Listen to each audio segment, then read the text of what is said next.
Thank you very much. The cover of the New York Post. First felon faces up to 25 years after historic verdict.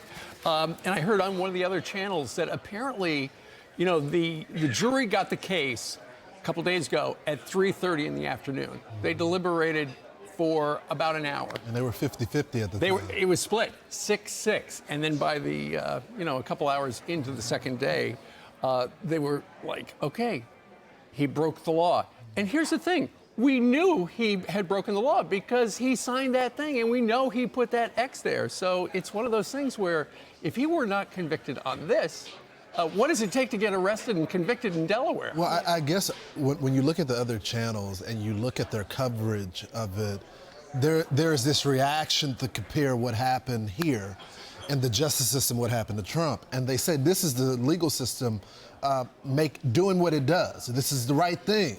But I think they skipped the important step. This wasn't going to go to trial at first. There was an unprecedented deal, and if they weren't shamed, both the prosecution as well as the defense with this deal, then we wouldn't have been here. Now, you take that versus Donald Trump, where you have an unprecedented prosecution, not an unprecedented deal. And I think there is a clear difference in the justice. I'm glad that it worked out at the end of the day, but the judicial system shouldn't be shamed into following the law and treating all Americans equally. I get that everybody has someone, probably. I know I have family members that have struggled with addiction, and we are all sympathetic to that cause.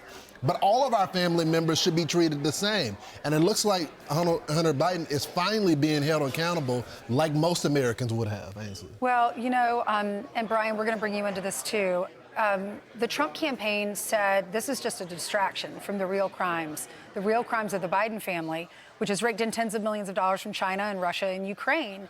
And what we learned in this court case is that the laptop really was Hunter Biden's. We knew that before, but this was just additional verification of that, which means we were lied to by those 51 intel individuals that signed that letter back before the election, and Joe Biden, who lied to us about it, and NBC and CNN and NPR, who lied about it.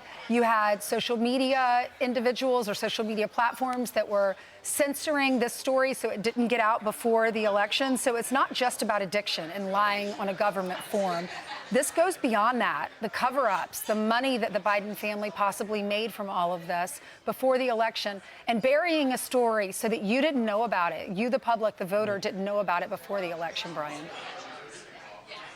Yeah, a couple of things. Number one, out of everything on that laptop, it's absolutely insane that the one thing they get is the gun charge. Right. Out of all the unsavory behavior that's witnessed there, that they all told us we're crazy for believing, and it definitely affected the 2020 election. Also, I think it's important, this guy, Kevin Morris, who's funding all his legal defenses literally out of money. How do I know that's not hype? His daughter evidently raged at Hunter Biden. You're taking advantage, you're taking advantage of my dad, who's writing checks for you. Yeah, your dad, his dad's the president of the United States. He can't write the checks, but some obscure producer who made money early on a sitcom nobody watches could empty his account for a guy that can't get off crack and obviously loves hookers. The other thing is, the big story is coming up in the fall is going to be the tax case. And what about the made-for-TV moment? I'm sorry, my heart does not go out to Joe Biden, who has to go back to his house and stand in front of his driveway and hug his son, who got convicted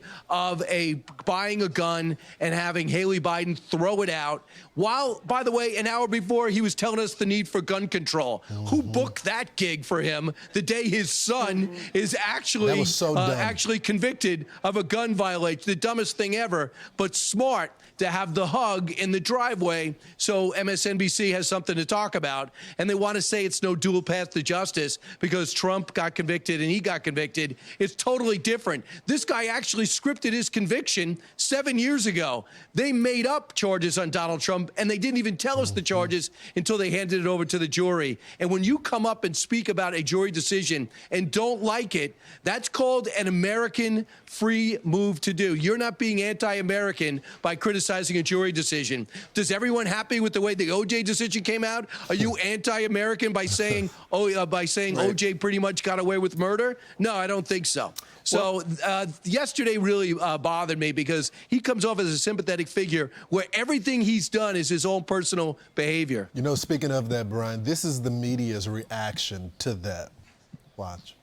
This has to be, as a parent, the worst nightmare come true. Joe and Jill Biden have been role models for parents of addicted children. You're seeing sort of such a sad day on a personal level, but you're seeing such an uplifting day in terms of sort of heroic action in terms of what it means to live a principle. You know, Republicans have really struggled to make this line of attack stick because most people see this and feel sympathy. It is not an unfair verdict. They followed the law, but it's a sad verdict. This trial was so personal and so painful for the Biden family. The details in this case, Sarah, as you well know, are really ugly and they're really sad.